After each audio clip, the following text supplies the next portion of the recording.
নমস্কার বন্ধুরা, travel with Das বিশ্বাস চ্যানেলে আপনাদের আবার স্বাগত। আমি উজ্জ্বল রয়েছি আপনাদের সামনে। চলে এলাম নতুন একটি ব্লগ ভিডিও নিয়ে। আজকে আমি যে স্থানের ভিডিও আপনাদের সামনে নিয়ে এসেছি সেটি হলো আমাদের একটি ঐতিহাসিক স্থান। সেটি রয়েছে মুর্শিদাবাদের লালবাগ সদর শহরে, এবং লালবাগের পাশেই রয়েছে মতিঝিল এবং তৎসংলগ্ন মতিঝিল মসজিদ।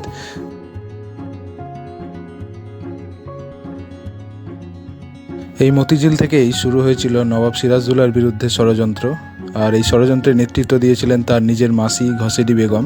তিনি ইংরেজদের সাথে একটি কূটনৈতিক চাল চেলে এই মতিঝিল মসজিদ থেকেই সিরাজের বিরুদ্ধে গড়ে তুলেছিলেন তার বিরুদ্ধে একটি সেনাবাহিনী, এবং শেষ পর্যন্ত আমরা দেখেছিলাম পলাশির যুদ্ধে তার করুণ পরিণতি, এবং সেই করুণ পরিণতির জন্য ভারত চলে গিয়েছিল 200 বছর ইংরেজ শাসনে। এই মতিঝিলটি সাধারণত বলা যায় অশ্বক্ষরাকৃতি একটি হ্রদ রূপে এখন বর্তমানে রয়েছে, কারণ ভাগীরথী তার গতিপথ পরিবর্তন করেছে এবং ভাগীরথীর ফেলে যাওয়া একটি অংশ বর্তমানে মতিঝিল নামে পরিচিত। এই ঝিলের প্রান্তরেই রয়েছে মতিঝিল মসজিদ, এবং বর্তমানে তার পাশেই গড়ে তোলা হয়েছে সুন্দর একটি পার্ক, যাকে নাম দেওয়া হয়েছে মতিঝিল পার্ক।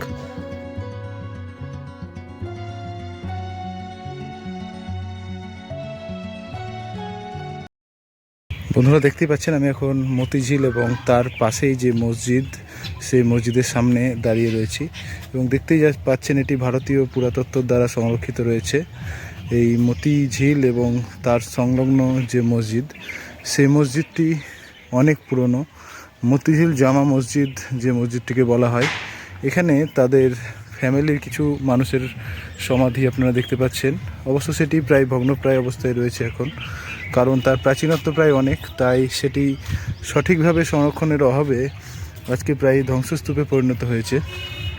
সামনেই যে বড় মসজিদটি আপনারা দেখতে পাচ্ছেন, সেই মতি মসজিদ নবাব মোহাম্মদ নওয়াজেশ আলী খান স্থাপিত করেছিলেন এটি খ্রিস্টাব্দে, যা মতিঝিল জামা মসজিদ নামেও পরিচিত। সেই মসজিদটির গঠনশৈলীও খুব সুন্দর, এবং সেটি সুন্দরভাবে গড়ে তোলা হয়েছিল। তার সংরক্ষণের জন্য বিভিন্ন ব্যবস্থা নেওয়া হচ্ছে, দেখতেই পাচ্ছেন রক্ষণাবেক্ষণের জন্য বিভিন্ন ব্যবস্থা করা হচ্ছে, এবং তা রক্ষণাবেক্ষণ করা হচ্ছে, এবং তার জন্য একটি কমিটি গড়ে তোলা হয়েছে। আর সামনেই দূরে আপনারা যে ঝিল দেখতে পাচ্ছেন, সেটি ঐতিহাসিক মতিঝিল। সেই মতিঝিল ইতিহাস বিখ্যাত, যে ইতিহাসের সাক্ষী এই মতিঝিল।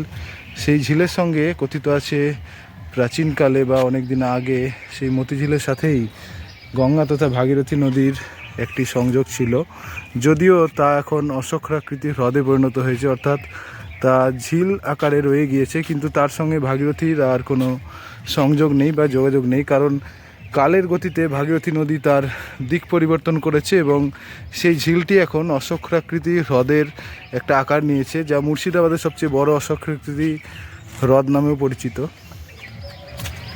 বন্ধুরা, দেখতে পাচ্ছেন আমি এখন মতিঝিল মসজিদের একদম সামনে রয়েছি।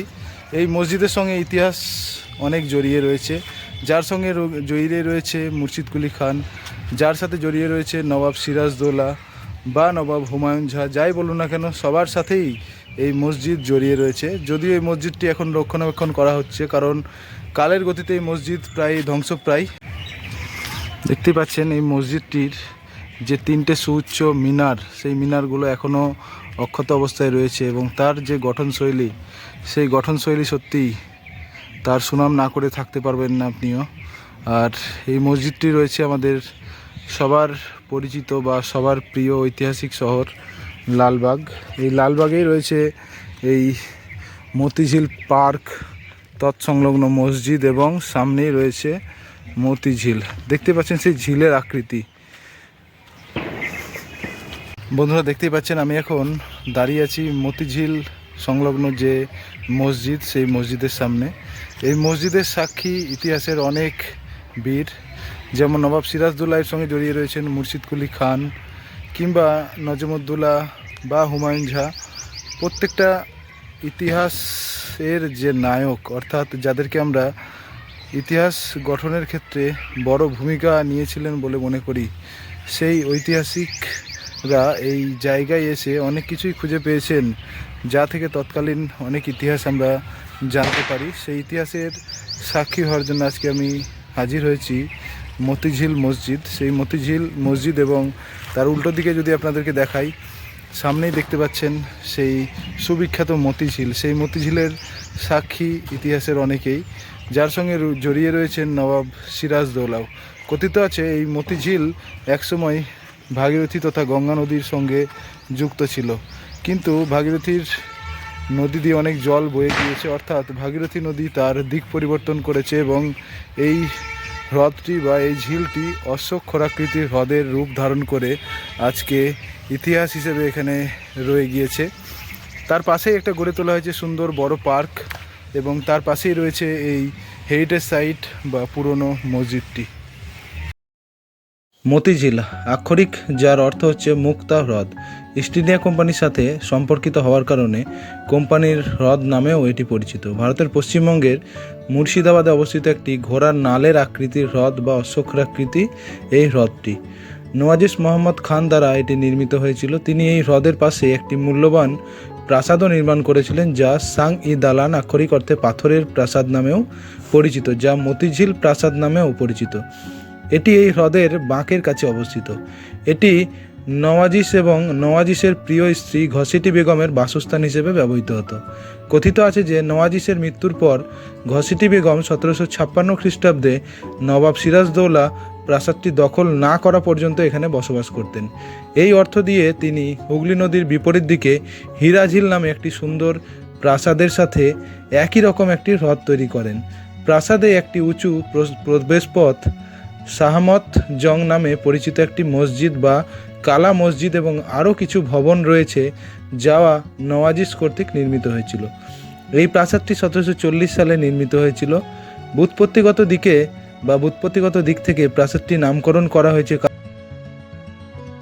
গৌড় থেকে আনা কালো ব্যাসল্ট স্তম্ভ দিয়ে ব্যবহার করা হয়েছিল এই মসজিদ তৈরির কাজে। এইভাবে এটিকে সাং-ই দালান বা পাথরের প্রাসাদ ও নাম দেওয়া হয়েছিল। এই প্রাসাদটি তখন বিভিন্ন ধরনের ফুলের গাছ, মূল্যবান মার্বেল দিয়ে সজ্জিত ছিল। রেনেলের মতে মতিঝিল একটি ঘোড়ার জুতার আকৃতির হ্রদ। মতিঝিল দক্ষিণে মুর্শিদাবাদ থেকে প্রায় 1.5 কিলোমিটার দূরে এবং দক্ষিণ পূর্বে হাজারদুয়ারি প্রাসাদ থেকে প্রায় 3 কিলোমিটার দূরে অবস্থিত। ভাগীরথী নদীর পূর্বের তলদেশে এটি খনন করা হয়েছে, যা একসময় এই হ্রদের কাছে প্রবাহিত হতো। 1766 সালে নদীটি এখনকার চেয়ে অনেক কাছাকাছি ছিল। দক্ষিণে শান্তিপুকুর নামে পরিচিত একটি পুকুরও এখানে রয়েছে। এর তীরে অফিসগুলিও নির্মিত হয়েছিল। 1771 থেকে 1773 সাল পর্যন্ত ওয়ারেন হেস্টিংস বাসভবন ছিল এই মতিঝিলেই, যখন তিনি নবাবের দরবারে রাজনৈতিক রাষ্ট্রপতি হন। এটি রবার্ট ক্লাইভ এবং জন শোর, প্রথম ব্যারন টেইগান মাউথকেও আতিথ্য দিয়েছিল। এই দূরে আপনারা দেখতে পাচ্ছেন যে স্থলটি বা যে ভূমিটি, সেইখানেই রয়েছে নতুনভাবে তৈরি করা মতিঝিল যে পার্ক, সেই পার্কটি। এই মতিঝিল পার্কটি এখন বর্তমানে বহু পর্যটকের দৃষ্টি আকর্ষণের জন্য একটি অন্যতম সেরা পর্যটন কেন্দ্র। যে পার্কটিও গড়ে তোলা হয়েছে এই মতিঝিল এবং মতিঝিল যে মসজিদ তার একদম পাশেই।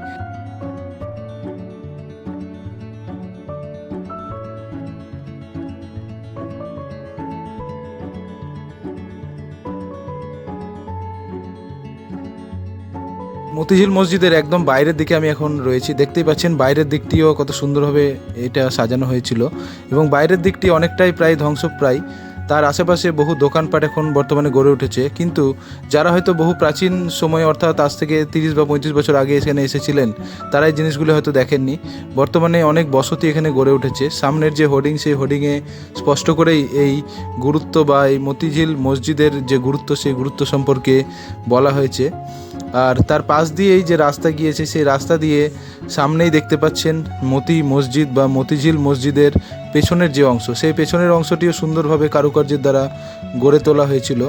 এই পাশেই যে দেওয়াল, সেই দেওয়ালটিও দেখতে পাচ্ছেন অনেক প্রাচীন, অর্থাৎ এক কথায় বহু প্রাচীন সময়ে এটি গড়ে উঠলেও এখনও সেটি ভগ্নপ্রায় অবস্থায় থাকলেও তার যে গঠনশৈলী, সেই গঠনশৈলী দেখলে সত্যি এখনও আপনাদের ভালো লাগবে। অর্থাৎ তার গঠনশৈলী সুন্দরভাবে তাকে গড়ে তোলা হয়েছিল। তার গঠনশৈলী প্রাচীন ধাঁচেই, অর্থাৎ প্রাচীন যে মসজিদ, সেই মসজিদগুলি আপনারা যেখানে দেখেছেন সেটা হতে পারে আপনার অন্য জায়গায় দিল্লি কিংবা আপনার কাটরা মসজিদ, সব মসজিদে গেলেই এই সুন্দর গঠনশৈলী আপনি দেখতে পাবেন। আর এই মতিঝিল মসজিদেও তার ব্যতিক্রম নেই, এখানে সুন্দরভাবে সেই একই গঠনশৈলী বা একই গঠনশৈলী নিয়েই গড়ে তোলা হয়েছিল। ছোট্ট প্রতিবেদনটি আজকে এই পর্যন্তই। আশা করছি ভিডিওটি অবশ্যই আপনাদের ভালো লাগবে। ভালো লাগলে লাইক, কমেন্ট এবং শেয়ার করবেন। যারা নতুন আমার চ্যানেলে অবশ্যই তারা সাবস্ক্রাইব করবেন। ধন্যবাদ।